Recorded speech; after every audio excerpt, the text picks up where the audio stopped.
Good evening, ladies and gentlemen. My name is Hafiza Nejati from Melbourne.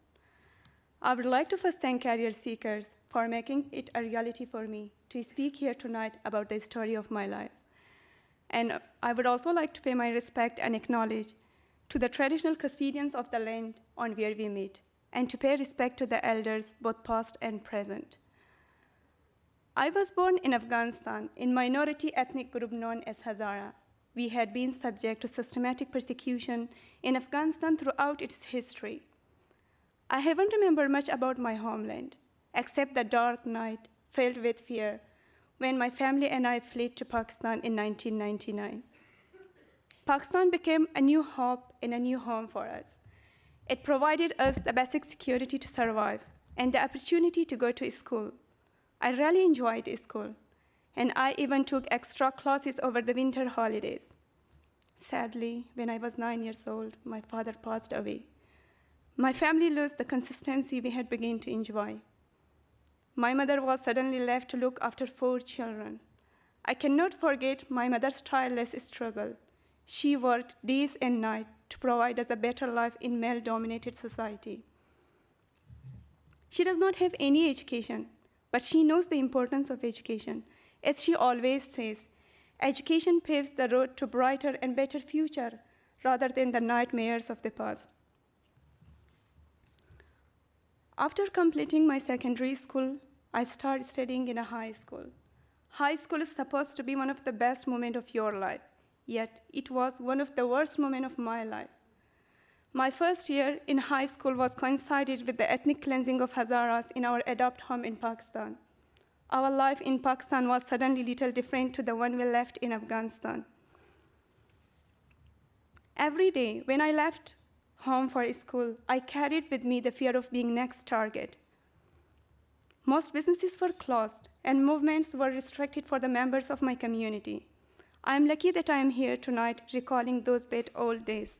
Thousands of others did not survive to tell their stories. Living in a beautiful, peaceful country like Australia, it is so hard to comprehend how bad life was for my people. One day, my university bus was bombed, killing and injuring dozens of my fellows and friends. It happened on the day when we were celebrating the conclusion of our first semester. I thank God that I did not go to university on that day. There were many that I never saw again. Following this incident, my family ordered me to stop going to university. It was the toughest time for me. Against their wishes, I continued going to university every single day. However, when another university bus was bombed, I could not argue with my family anymore. Literally, my mother sat in front of the door, preventing me from going to university. I remembered her word and her tears, saying that, "I can cope with you not having an education, but I cannot cope without you." Had my mother not intervened, I don't think that I would be here tonight. Due to such a persecution, my brother, while still a teenager, risked his life to journey to Australia. My uncle helped him to take plane in order to leave the country and take plane to Indonesia.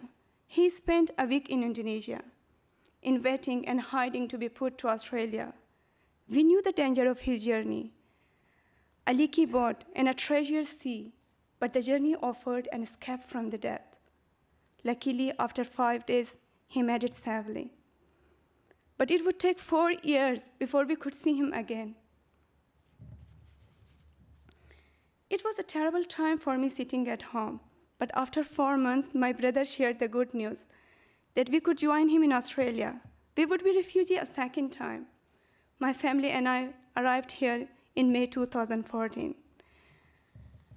The first days were hard and challenging. Something refugees have in common is resilience. No matter how hard we are hit, we rise again and start again. I received a huge boost when I received an offer from RMIT University to study a Bachelor in Economics and Finance just a month after my arriving. I was excited, but nervous. I asked myself, will I be able to compete? I challenged myself and I accepted that challenge with determination towards success.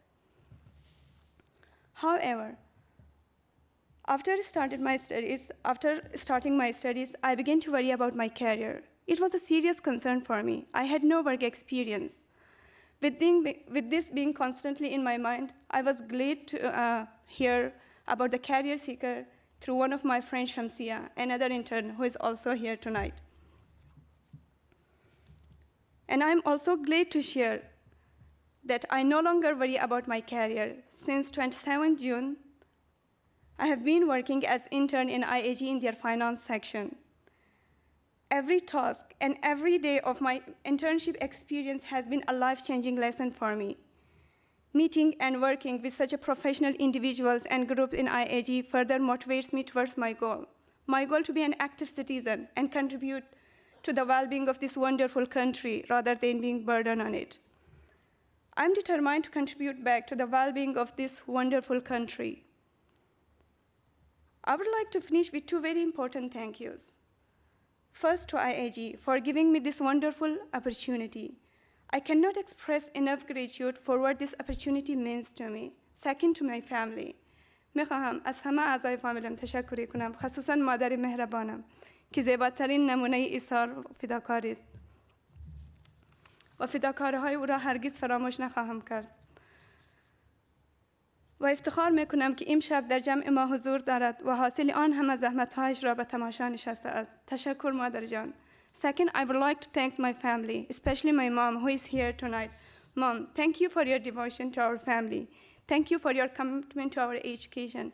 I promise to never forget what you did for the family to get here. And thank you all for hearing me.